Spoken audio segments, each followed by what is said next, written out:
শুধু দর্শক বন্ধু, আপনারা দেখছেন একে নিউজ বাংলা। আর এই মুহূর্তে উপস্থিত রয়েছি পশ্চিমবঙ্গ বিধানসভার সামনে। 26-এ বিধানসভা ভোট, তার আগে বর্তমান রাজ্যপাল তিনি কিন্তু পশ্চিমবাংলায় রাষ্ট্রপতি শাসন করার সুপারিশ করেছে। এখন দেখার বিষয় যে কেন্দ্র সরকার এই 26-এ বিধানসভা ভোটের আগে কি পশ্চিমবাংলায় রাষ্ট্রপতি শাসন করবেন। ইতিমধ্যেই বেশ কিছু মানুষ বলছেন যে তৃণমূল এবং বিজেপির সেটিং তথ্য সামনে তুলে ধরছে। বর্ষিয়ান বিজেপি নেতা এবং রাজ্যপাল তথাগত রায় তিনি কিন্তু উস্কে দিয়েছেন যে বিজেপিকে দিয়ে মানুষ আর ভরসা করতে পারছেন না। তাহলে 26-এ বিধানসভা ভোটের আগে কি পশ্চিমবাংলায় রাষ্ট্রপতি শাসন হবে? আমরা এই সমস্ত বিষয়ে কথা বলে নেব। আমাদের সঙ্গে রয়েছে বিজেপির বিধায়িকা চন্দনা বাউরি মহাশয়া। দেখুন, পশ্চিমবঙ্গের পুলিশ আজ আমরা বারবার দেখেছি, কখনো টেবিলের তলায়, কখনো আরজিকর ঘটনায় আমরা দেখেছি বাথরুমের ভেতরে ওনারা ঢুকে পড়েছেন। তো এই পশ্চিমবঙ্গ পুলিশের উপরে শুধু রাজ্যপাল কেন, পশ্চিমবঙ্গের প্রত্যেকটি মানুষের আজ আস্থা সরে গেছে, ভরসা উঠে গেছে এই পশ্চিমবঙ্গ পুলিশের উপর থেকে।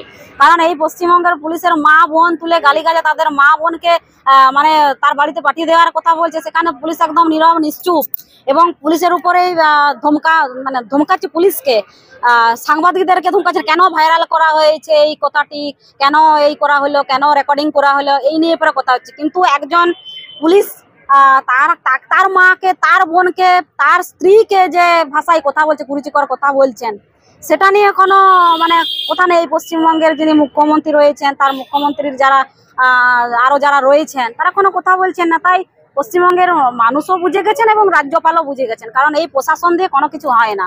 এই প্রশাসনের মেরুদণ্ড একদম ভেঙে গেছে।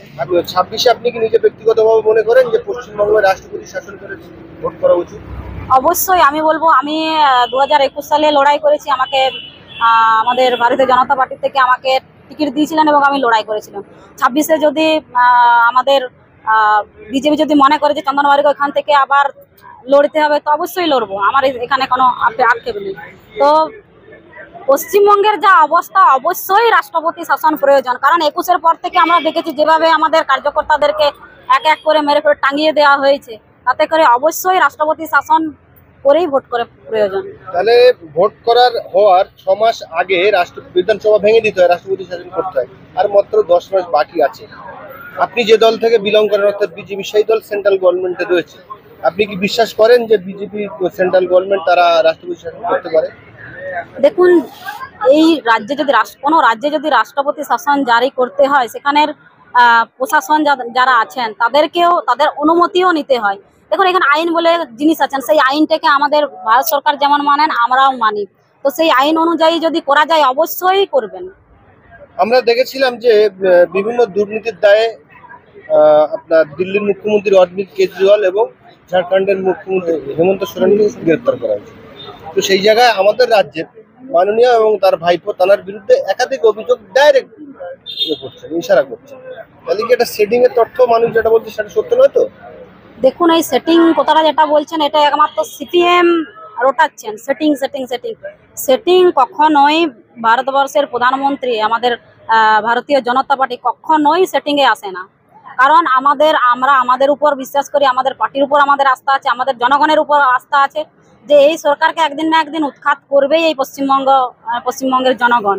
তাই আমরা সাধারণ মানুষের উপর আমাদের আস্থা ভরসাটা আছে। তো এই রাজ্যের যিনি মুখ্যমন্ত্রী এবং ভাইপোর কথা যেটা বলছেন, তার ভাইপোর কথা বলছেন, যেটা ভাইপোর নামে অনেক কেস আপনারা দেখেছেন যে কেস হয়েছে এবং উনি বেল নিয়ে নিয়ে পরে বাইরে আছেন।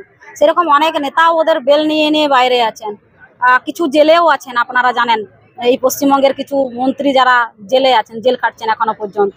তো ভারতবর্ষের প্রধানমন্ত্রী কখনো সেটিংয়ে আসেনি এবং আসবেনও না। কারণ আপনারা দেখেছেন যে সোনা পাচার কাণ্ডে একবার কিভাবে তার বৌমা সহ তাদেরকে গ্রেপ্তার করা হয়েছিল, তার শালি সহ কিভাবে গ্রেপ্তার করা হয়েছিল। এখানে সেটিং এর কোনো কোথায় এখানে প্রশ্নই কোনো ওঠে না।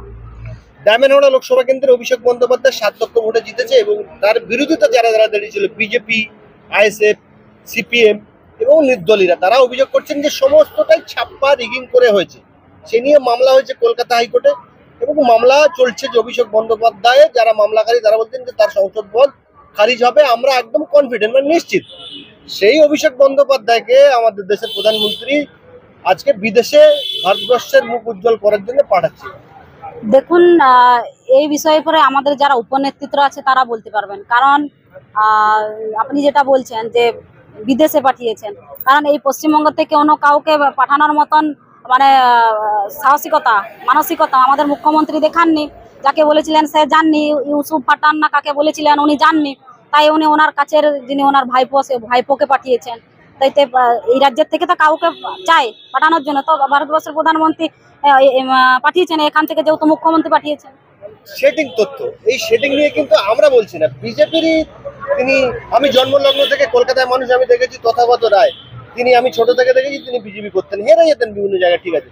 তিনি বলছেন যে এই বিজেপিকে দিয়ে মানুষ আর বিশ্বাস করতে পারছেন না, বেশ কিছু ইস্যু রয়েছে, সেই ইস্যুগুলো নিয়ে রাজ্যের মুখ্যমন্ত্রী এবং অভিষেক বন্দ্যোপাধ্যায়কে জেলে পাঠানো যেত, কিন্তু কেন্দ্র যে সংস্থা রয়েছে তদন্তকারী এবং কেন্দ্র সরকার সেটা দেখায়নি। এই জন্য মানুষের যে সেটিং তথ্য মানুষ বিশ্বাস করতে চলেছে, বিজেপির উপরে মানুষের আর ভরসা করতে পারছেন না বাংলার মানুষ। দেখুন, উনি আমার থেকে বয়সে অনেক বড়, ওনার মতন এত অভিজ্ঞতা আমার নেই, কারণ আমি একটা গ্রাম বাংলার মেয়ে। তাই উনি একজন মানে আমার থেকে বহুত শিক্ষিত, তো সে বিষয়ে আমি কিছু বলতে যাব না। কিন্তু দেশে আইন বলে জিনিস অবশ্যই আছে, দেশে আইন বলে জিনিস আছে বলেই আজকে এই রাজ্যের কিছু মন্ত্রী আজ জেলে আছেন। আর এই রাজ্যের যিনি ভাইপোর কথা বলছেন আপনি, যা আমাদের এই রাজ্যের মুখ্যমন্ত্রীর ভাইপোর কথা বলছেন, তাকেও অনেকবার আপনার সিবিআই ডেকেছেন, উনি গেছেন, হাজিরা দিয়েছেন, আবার ফিরে এসেছেন।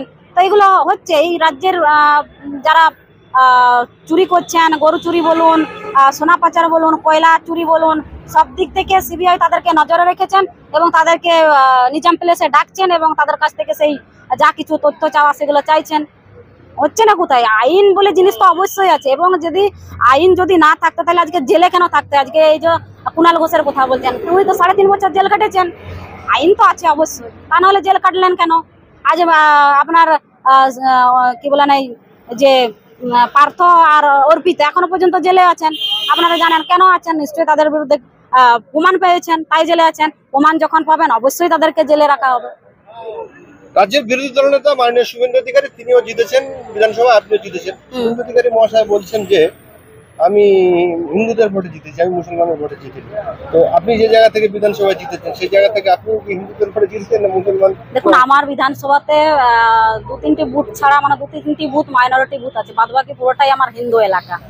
তাই আমি হিন্দুদের ভোট থেকেই জিতেছি অবশ্যই, কারণ আমার ওইখানে আমার যে বুথগুলো আছে 2-3টে বুথ আছে, সেই বুথ থেকে 2টি বেশি ভোট আমি পাইনি, অবশ্যই হিন্দুদের ভোট থেকে জিতেছি।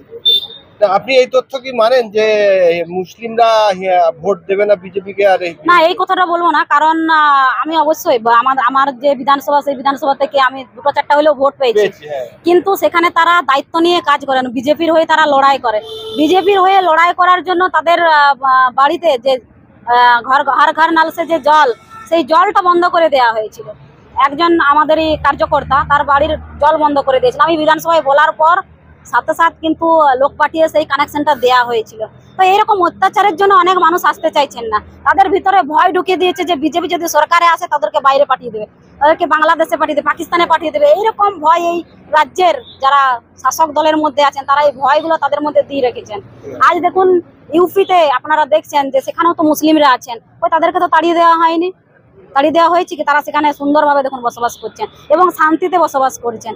এই রাজ্যের অনেক মুসলিম ভাইয়েরা বোনেরা আছেন যারা বিজেপির হয়ে লড়াই করেন, বিজেপির হয়ে কথা বলেন, তাদেরকে কোনো না কোনো কেস দিয়ে বা কোনো না কিছু হয়তো সে কোথাও কাজ করছেন, হয়তো সরকারি কাজ কিংবা পাবলিক কাজ, তাদেরকে সেই কাজের থেকে বার করে দেওয়া হচ্ছে। এইভাবে মানে শুধু মুসলিমদেরকে না, হিন্দুদেরকেও পর্যন্ত এরকম অত্যাচার করা হচ্ছে এই পশ্চিমবঙ্গে, কারণ পুলিশ প্রশাসনটা পুরো এই কেডার হয়ে গেছে তৃণমূলের। 26-এ জেতার বিষয়ে কতটা আত্মবিশ্বাস? দেখুন, দল যদি টিকিট দেয় অবশ্যই জিতবো। কারণ মনে হচ্ছে দল দেবে না টিকিট, দিতে পারে না। দেখুন না, অবশ্যই দেখুন আমার দলের প্রতি আমার ভরসা বিশ্বাস অবশ্যই আছে, আর আমি আমার দলকে মানে মানে মাথায় করে রাখি। ওনারা যদি মনে করেন এখান থেকে চন্দনাকে আবার লড়াবো, আমি অবশ্যই লড়বো। দলটা জিতবেন অবশ্যই। ধন্যবাদ। ধন্যবাদ।